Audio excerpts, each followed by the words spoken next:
윤석열, 한동훈 충돌, 본질은 당무 개입, 고발 추진한다. 김호경 에디터.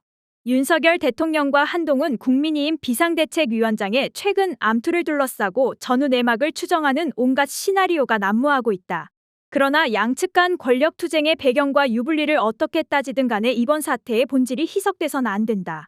검찰 독재 정권 내부에서 벌어진 이전 투구가 아니라 윤 대통령의 위헌적이고 불법적인 당무 개입과 이를 무기력하게 수용해온 여당의 만성적 사당화에 초점을 맞춰야 한다는 것이다. 정당 민주화의 정면으로 반하는 윤 대통령 및 대통령실의 상습적 당무 개입은 지난 국민의힘 전당대회를 전후해 이준석, 유승민, 나경원, 안철수, 김기현을 차례로 축출하거나 무력화하는 과정에서 여실히 드러난 바 있다. 지난해 5월에는 당시 이진복 대통령실 정무수석과 국민의힘 태영호 최고위원 간 대화 녹취록이 공개되며 공천거래 의혹이 큰 파문을 일으키기도 했다. 지금까지 대통령실은 이런저런 임기응변과 궤변으로 당무 개입을 철저히 부인하며 책임을 모면해왔다. 대다수 언론이 이를 그대로 받아쓰거나 더 이상 문제 삼지 않았기 때문이다. 그러나 이번엔 이관섭 대통령실 비서실장이 여당 대표격인 한동훈 비대위원장에게 사퇴를 요구했다는 사실이 다른 사람도 아닌 한 위원장 본인의 폭로성 시인으로 확인되고 언론이 대서특필하는 바람에 빠져나갈 구멍을 찾기가 불가능해진 상태다. 한 위원장은 22일 오전 국회에서 열린 비대위 회의 참석 전 기자들이 대통령실의 사퇴 요구와 당무 개입에 대한 입장을 묻자 제가 사퇴 요구를 거절했기 때문에 구체적인 내용에 대해서는 말씀드리지 않겠다고 답했다. 대통령실의 사퇴 요구가 있었다는 점을 명확히 한 것이다. 당정 관계의 신뢰가 깨졌다고 보는 시각도 있다는 질문에는 당은 당의 일을 하는 것이고 정은 정의 일을 하는 것이 국민을 위한 정치를 하는 길이라고 말해 대통령실의 당무 개입을 우회적으로 비판했다. 이처럼 사퇴 요구와 당무 개입이 한 위원장의 입으로 분명해졌지만 대통령실이나 윤핵관들은 일단 잡아떼기로 대응하고 있다. 국민의힘 인재영입 위원장을 맡고 있는 찐윤 이철규 의원은 23일 KBS 라디오 전종철의 전격시사에서 소통하는 과정에 조금씩 오해가 있었던 것 같다며 아마 세 분이 만나 대화하는 과정에서 우려를 전달하고 우려를 전달받는 과정에서 오해가 있었던 것 같이 느껴진다고 주장했다. 또 제가 아는 한 대통령이 직접 당무 개입한 것 없고 우려를 전달하는 과정에서 아마 소통에 문제가 있었던 것 같다고 거듭 소통 문제로 치부했다. 그러나 집권당 대표직 사퇴 요구를 한 위원장의 오해, 탓으로 돌리는 건 손바닥으로 해를 가리는 억지에 불과하다. 한 위원장이 그 정도로 귀가 어둡거나 모자란 인물이라서 만천하에 제가 사퇴 요구를 거절했다고 확언했다면 정당사의 길이 남을 코미디가 될 것이다. 이철규 의원은 그런 황당한 평지풍파를 일으킨 한 위원장을 더더욱 사퇴시켜야 한다고 하는 대신 아주 긍정적으로 잘 수습이 되고 봉합이 되리라 믿어 의심치 않는다고 둘러댔다. 이처럼 허무맹랑하고 어설프기 짝이 없는 말장난으로 당무 개입 사실을 긋고 부정하려는 건 그만큼 이번 상황이 빼박이라는 점을 심각하게 인지하고 있기 때문으로 보인다. 이는 원내 일당인 더불어민주당과 시민사회 진영에서 윤 대통령을 정당법과 공직선거법 위반 등 혐의로 고발하려는 움직임과 무관치 않다.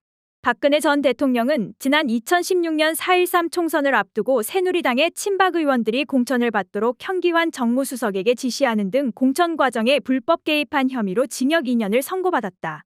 당시 박 전 대통령을 기소한 주역이 서울중앙지검장이던 윤 대통령, 서울중앙지검 3차장이던 한 위원장이었으니 당무 개입이 얼마나 위중한 범죄인지 누구보다 잘 알고 있을 터다.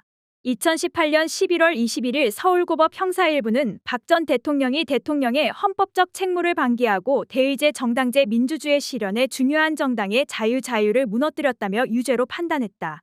재판부는 판결문에서 헌법이 국민주권주의와 대의 민주주의를 바탕으로 공무원을 국민 전체에 대한 봉사자로 규정한 점을 들어 대통령에게는 국민 전체에 대한 봉사자로서 특정 정당, 자신이 속한 계급, 종교, 지역, 사회단체, 자신을 지지하는 특정 정치 세력의 이익 등으로부터 독립하여 국민 전체를 위하여 공정하고 균형 있게 업무를 수행함으로써 사회 공동체를 통합하여야 할 의무가 있다고 판시했다.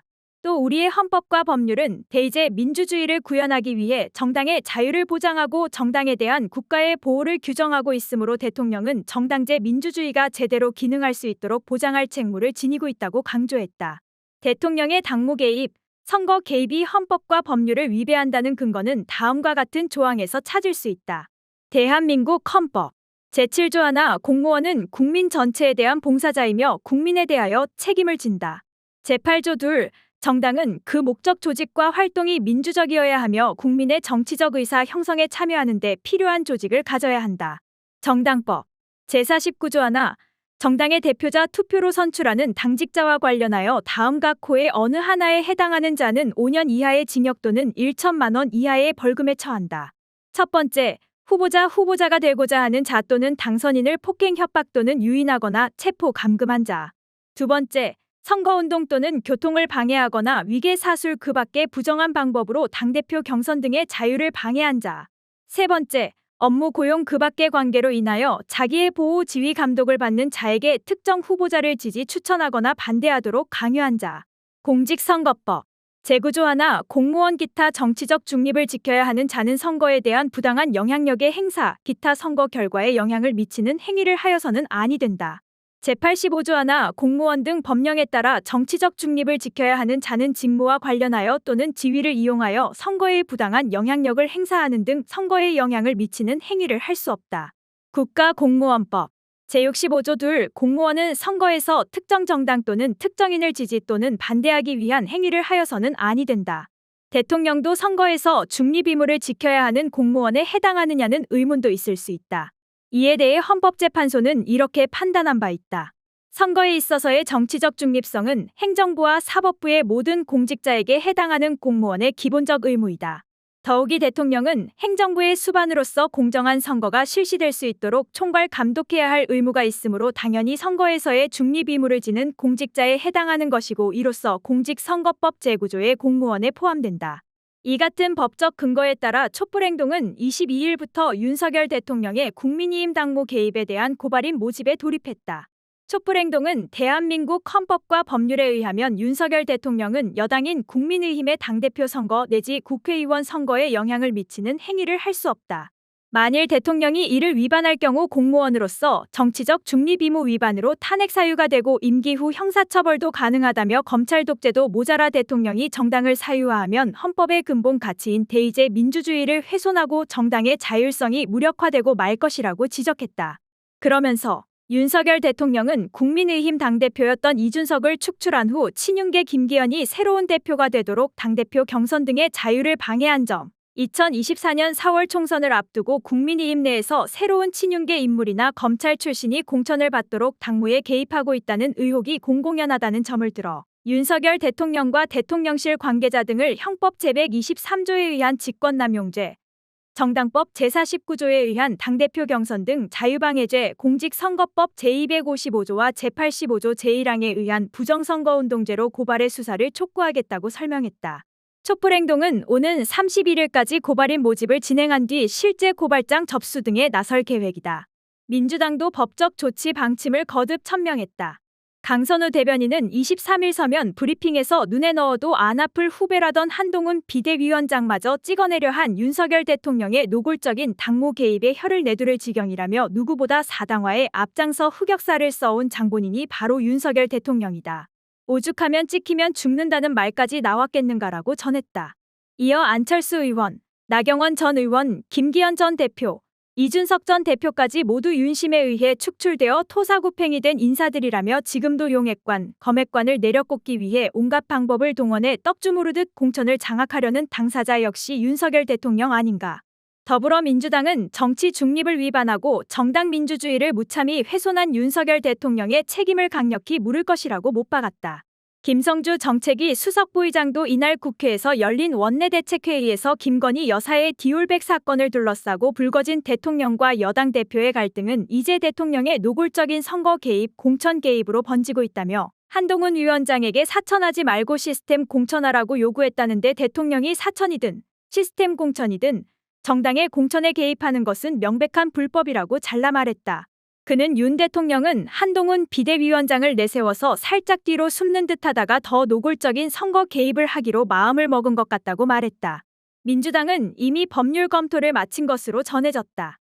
권칠승 수석대변인은 전날 서면 브리핑에서 대통령의 당무 개입은 정치 중립 위반은 물론 형사처벌도 될 수 있는 중대한 불법행위라며 더욱이 당무 개입의 이유가 국민적 의혹의 중심에 선 김건희 여사를 보호하기 위한 것이라는 점에서 명백한 이해 충돌이라고 규정했다.